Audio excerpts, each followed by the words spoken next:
for External Affairs at Tulane University. He's been in that capacity since 2007, and he oversees development, marketing, ticket sales, operations, and communications for the department. He is a key part of the Greenway fundraising effort for the Tulane Athletics Fund, and of course Tulane will host Memphis for homecoming this Saturday at the Mercedes-Benz Superdome. Please give a warm quarterback club welcome to Travis Goff of Tulane University. Travis?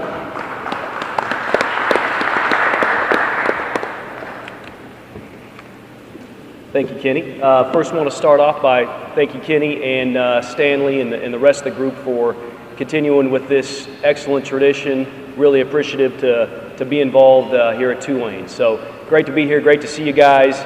Not coming off the weekend that I wish I were, to be able to talk about Saturday at the Dome. I'll talk about that for a minute. I'm not, we'll certainly take any questions on that subject, but just a couple quick points, and I think Coach Detillier has already left. But the thing I would say is, you know, we're 2-5, 4 difficult losses, 3 of them pretty ugly. One, if there is such a thing, good loss 2 weekends ago with Syracuse. We fully expect, and we'll see it, that this football program, our student athletes, our coaching staff, will continue to work hard. We'll expect them to prepare this week to go into Memphis with homecoming and to win that football game. And I think we could take a poll of those players today, even coming off of Saturday and the disappointment there, and every single one of them will tell you we're going to come out and win this game on Saturday with Memphis. We've got a great week at Tulane. Homecoming's become really just a campus-wide celebration. It's something that extends well beyond Saturday at the Dome. It's a week-long affair. A couple of points just to make on that quickly. We're going to use Champion Square for our pregame tailgating village on Saturday. That's our first go-around with that fantastic facility. So we're excited to have our alumni, our supporters, our fans from the area enjoying Champion Square. And we'll see thousands of folks out there on Saturday. We also have an event on Friday night that has become the largest fundraiser for Tulane, called the Hullabaloo. It's something that takes place on campus Friday evening at the Lab and Bernick Center. And through the amazing support of one of our chairs, Jill Glazer, this event has grown from what was once a $35,000 fundraiser to now a $300,000 plus fundraiser for us. So it's a really important one for our student athletes, and it's a lot of fun. If you guys are interested in checking this thing out, we've got auction items that are just, you probably can't find them anywhere in the country. So that thing's grown to be something we're really proud of this Friday. As Kenny said, I want to kind of change gears and talk about a couple things that are kind of on a broader scale, and certainly, again, not skirting the football subject at all, and these are directly tied to our football program. One of the things that's been obviously a hot topic, and I think it's probably been discussed here with some of my other colleagues from Tulane, is the whole conference realignment conversation.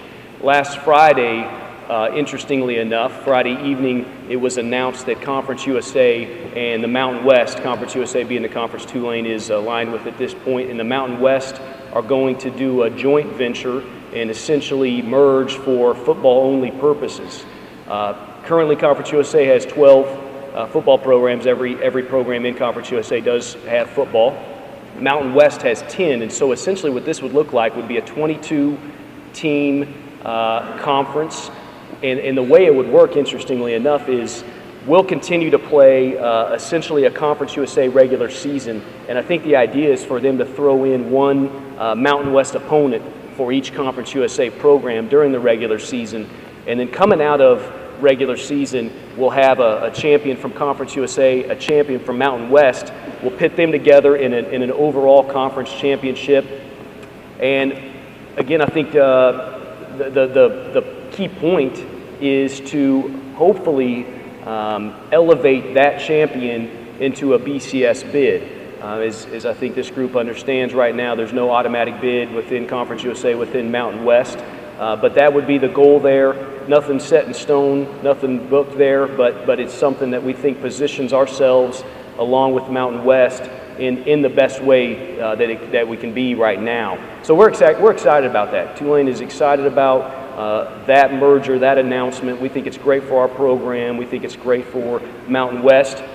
So there's obviously some instability in the world today of conferences, and specifically within those two conferences. I don't think there's any news to report today, but it changes, it seems like, hourly. Boise State, Air Force, really probably the two primary football programs within Mountain West. The reports are that they've been invited to join the Big East. Neither has accepted at this stage. They're certainly looking at all the variables, and there's a lot that goes into making that decision. On the Conference USA side, again, reports are Central Florida, as well as Houston and SMU are in the mix, are in play with the Big East. But the thing I'd say on that subject, and this is really why this merger makes sense right now, is the Big East is on some very faulty footing right now. ACC picked two of their marquee programs just a few weeks back, and many of those programs today are, shopping actively at other conferences. So I think what we're finding with these, both the Mountain West and the Conference USA programs who are maybe in play there, is it's not as easy to just say Big East, BCS bid, bigger, more well-known, well-established conference, we're going. I mean, and that's not to say that they won't go.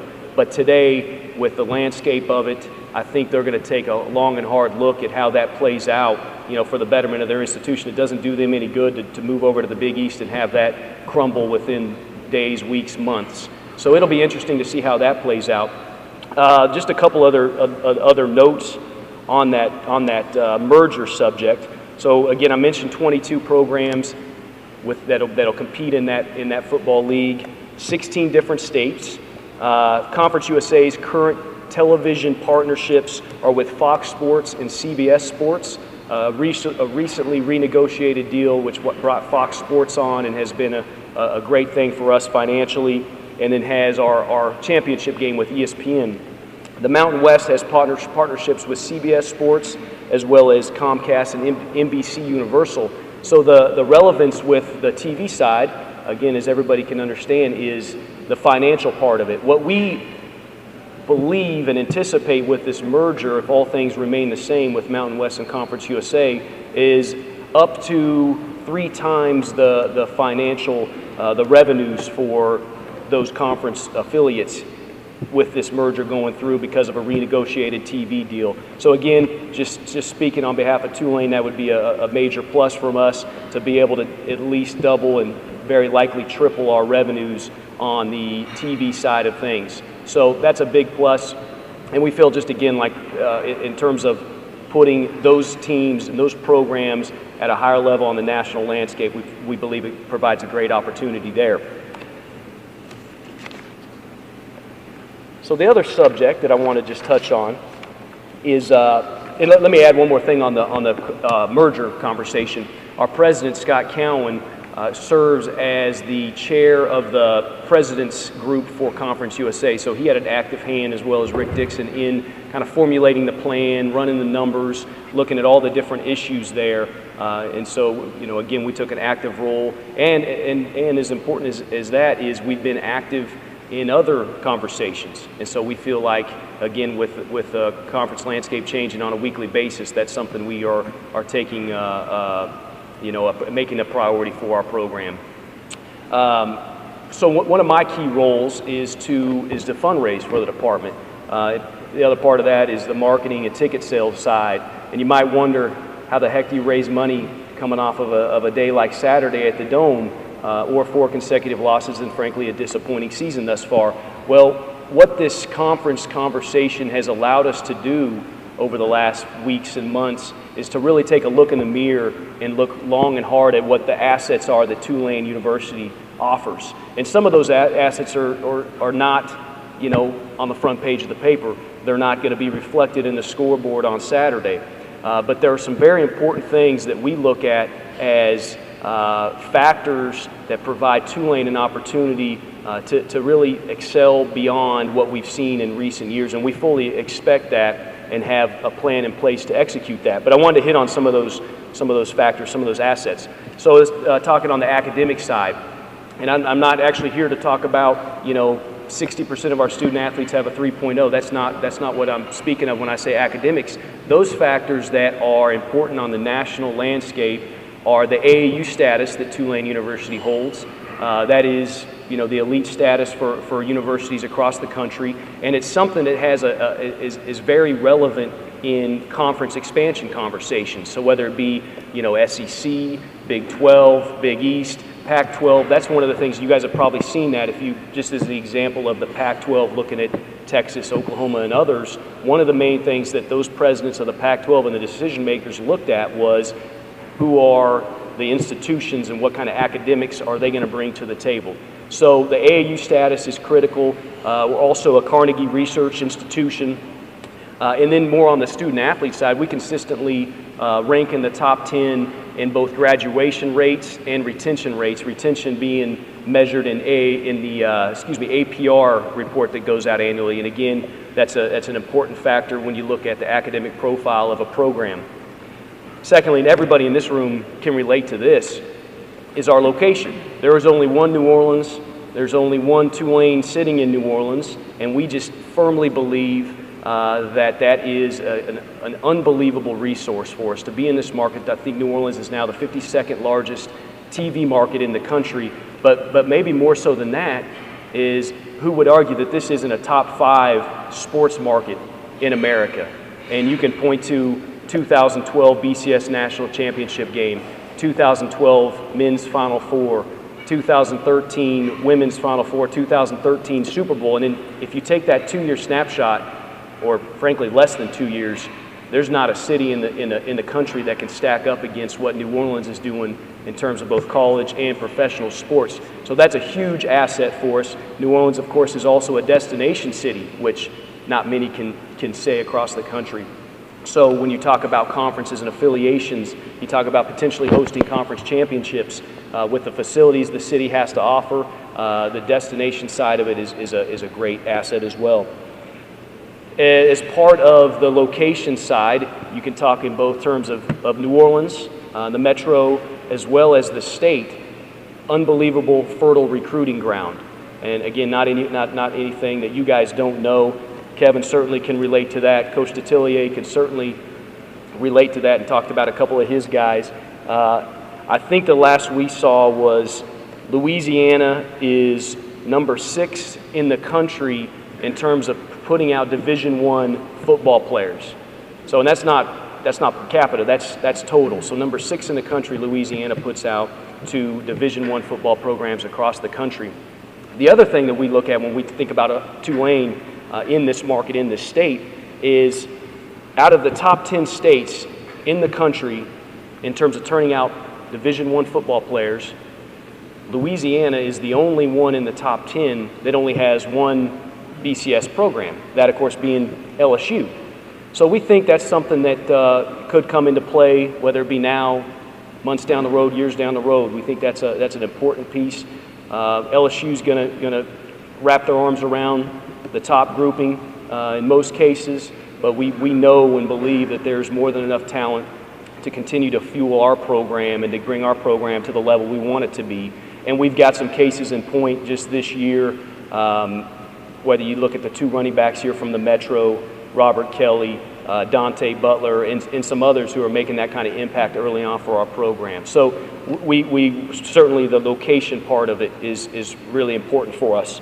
The other thing I'd point to is Tulane's been there. We were a founding member of the SEC, charter member of the SEC many years ago. Feels like many years ago sometimes, especially coming off a Saturday. But that's an important note to make, is when we've been on that sort of stage and have been properly resourced, we've had great success.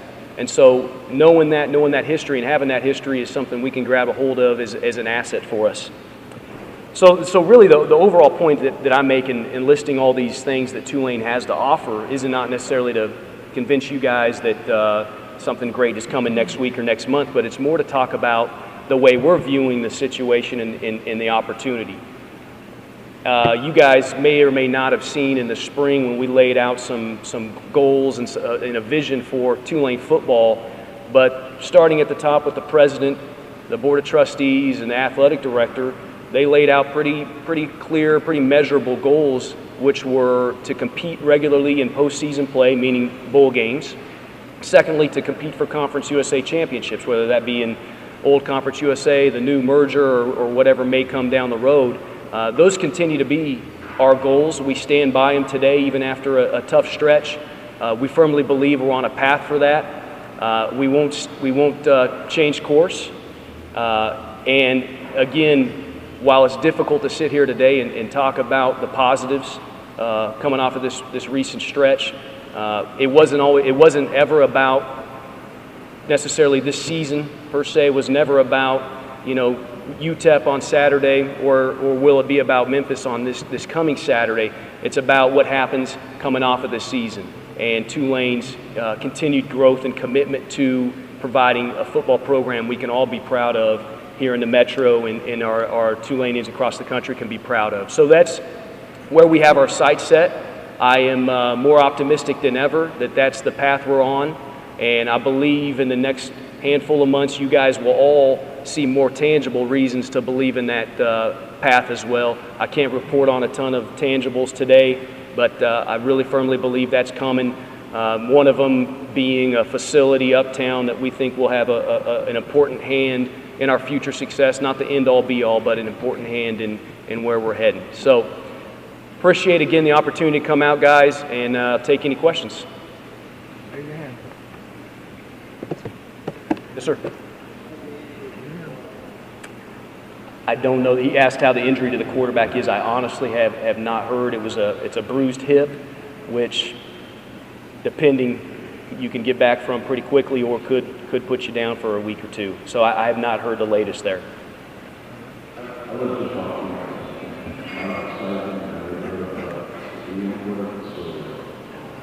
Did you said specifically the story on the stadium? Okay. The stadium, where we stand, is we have made a public statement that we want to bring Tulane football back on campus with our own on-campus stadium.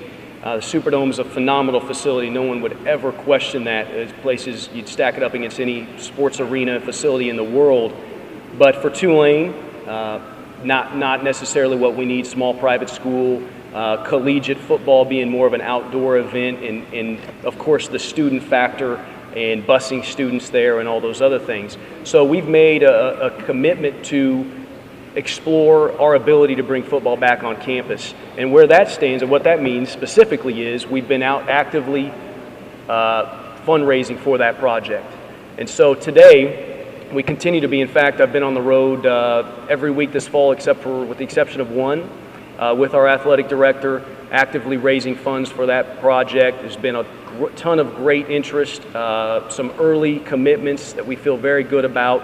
Unable to say right now that it's a done deal, but again, feel very good about it, and hopefully we'll be providing more exciting info on that in the coming months.